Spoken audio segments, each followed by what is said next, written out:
Hi everybody, Marina is here, your Grow To Scale Strategist. Today we're going to talk about episode number 2 in the information security series, and the topic is hosting. What is hosting? So hosting is where is your data stored? It doesn't matter if you're a one-man show, one-woman show, or you're a big company. Whether you're staying the way you are or you're growing and scaling, you need to realize and you need to consider what is going on with your data. So the data can be stored in several ways. And I want to talk today about 4 topics that are related to this. First of all, security, information security of a station, workstation, or a server. Second topic is information security of a network. Third one is backup and recovery. And the fourth one is about the geography. Why is geography important? Wait till the end and you'll find out. So let's start with local station or server security. So no matter if your data is stored on your laptop, your phone, your PC, or a third-party server like Amazon, you need to be aware of the way the station, the computer, the server are secured. So there are several ways to do it, and I would recommend to use all of them and use them often. You need to have antivirus, you need to have firewall that protects your laptop, your server. You need to have malware, scanner software, and Trojan horse protection, and so on. And the scanning has to happen, if not once a week, or sorry, if not every day, at least once a week, to make sure that your data is secured and nothing suspicious is going on your computer. Also, there is another thing that you might want to consider if you have extremely sensitive data is encryption, hard drive encryption. So imagine you're leaving your office, you're taking your laptop with you, and somebody steals your laptop, breaks into your car and steals the laptop. Or absent-minded, you forget it somewhere. I don't know how, because it's phone and laptops are extension of our arms these days, but happens. So what do you do then? Are you worried about the data that is on your laptop or on your phone? If you are, you really need to consider encrypting your devices. There are several companies that offer that kind of service. It's a software that is installed on your hard drive. And in order to access it, you need to enter passwords. Sometimes you have physical keys that you need to hook into your laptop in order to unlock it. So if somebody steals it, that laptop is rendered useless because they can't use the hard drive. So if they were doing it to steal data, it becomes very difficult for them. And if they did it in order to make a quick buck and sell it on Facebook Marketplace or whatever, they will find it useless, because without the hard drive, the laptop is worthless. Same thing is the phone. If you can't use it, it's worthless. So that's number one. The second topic that is related to a workstation, it's more of a human education,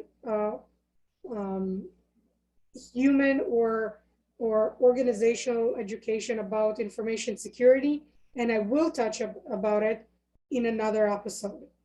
But there are a lot of security breaches that are caused by humans, and they're caused because either there's lack of knowledge, lack of education, or lack of awareness how important it is to protect the data.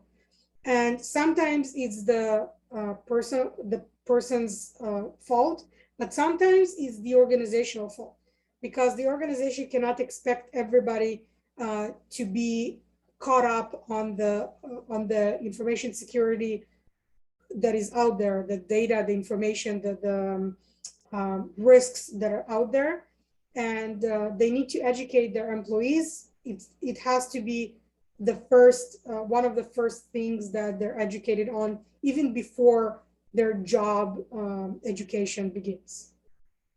The second topic we need to talk about is the network security.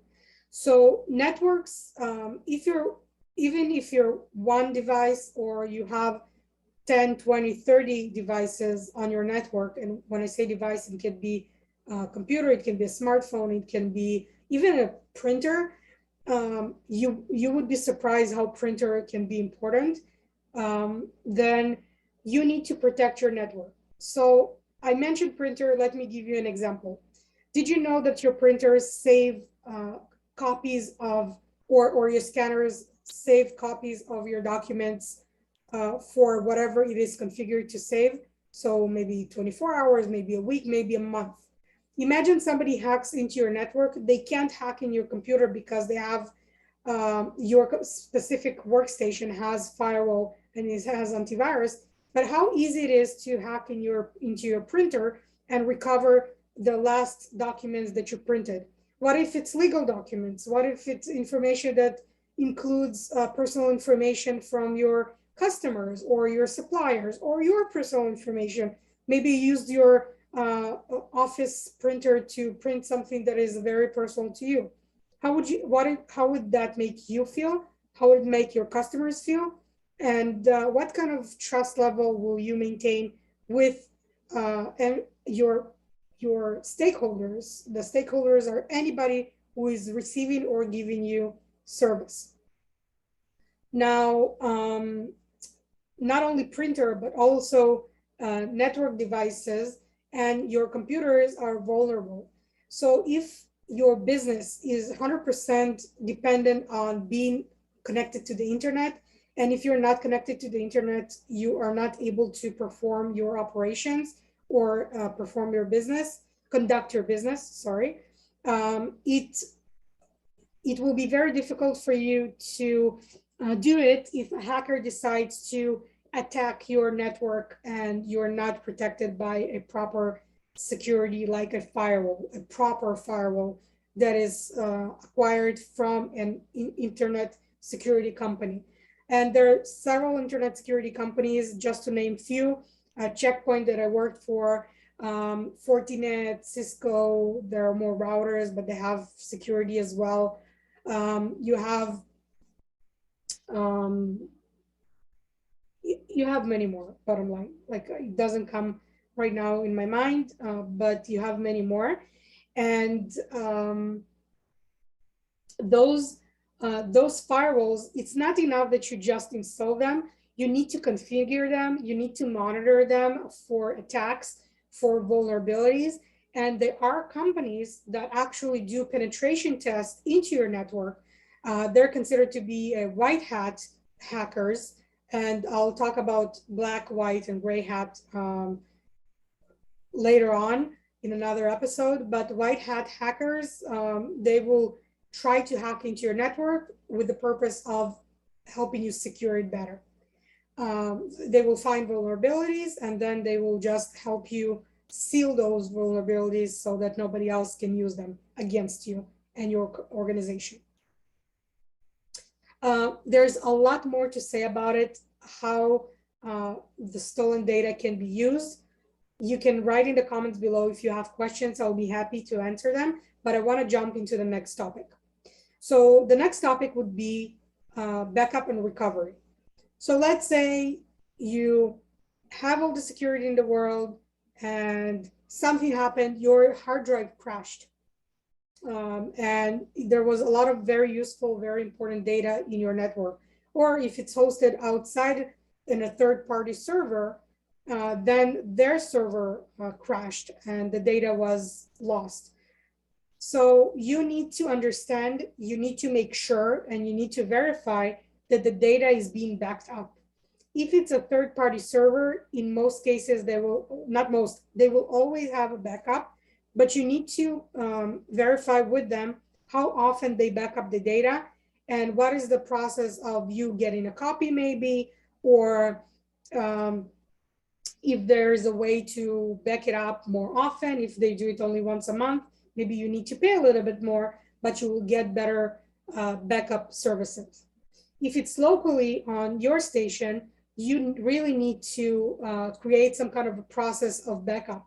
If it's automatic and it backs up all the stations in your network, or it's a manual where somebody needs to click a button and it will do a backup over the night and on a frequent basis. So when do you need to back up? Usually I create backups every time I make a major change. I create a backup the moment before I made the change, just in case something goes wrong during the upgrade, the edit, whatever I'm doing, and then I'm backing it up again after the change. The reason for it is that you need to have backup points or recovery points during the process, that if something goes wrong, you can always go back, especially if it's very important data that without it, you cannot operate. So you cannot risk losing that data. And the last topic, let's talk about geography. So where is your data physically hosted? Is it hosted in your country? Is it hosted in your office? Or is it hosted outside of the country? So there are many industries and regulated government. If you're working with the government, you have regulations, but there are also industries that don't work with the government and they're still regulated by either the industry, the unions, or the government itself, preventing them from hosting or exporting the data that is used for conducting the business outside of the country, and sometimes outside of the jurisdiction, which could be a province or a state. So you really need to be aware of what you're allowed to do. And there are very good reasons for it. One of them is that when you use a third party hosting that is not located in your country or in your jurisdiction, if you read, which you usually don't, but if you read the terms and conditions of that hosting service, that software that you're using in order to operate your business, you will see that those terms and conditions indicate that you agree to be bound by the local laws and local regulations of that jurisdiction and that country where the data is hosted. And in many cases, those regulations are not as strict as your regulations. And somebody like law enforcement, that we won't name names, but in US there are law enforcements that have basically, they supersede any type of law. And if they say that you need to give them the data, well, not you, that hosting company needs to give them all the data or data for a specific organization, they are required to comply. So basically your data is your data, but it's not your data when somebody wants it. They might not sell it to a third party. They might not use it for personal gain beyond what you're paying for the service, but they will provide this information to a governmental or legal procedure that will require them to do so. And because their data regulations are less strict than yours, than your country, you're in a bit of a pickle because you have certain level of commitment to all your stakeholders, and all your stakeholders are people you are providing service to, but also that provides service to you. Anybody who touches your company is a stakeholder, whether they have a vested financial interest in your company or not. I hope it was helpful. If you have any questions, please write down in the comments below.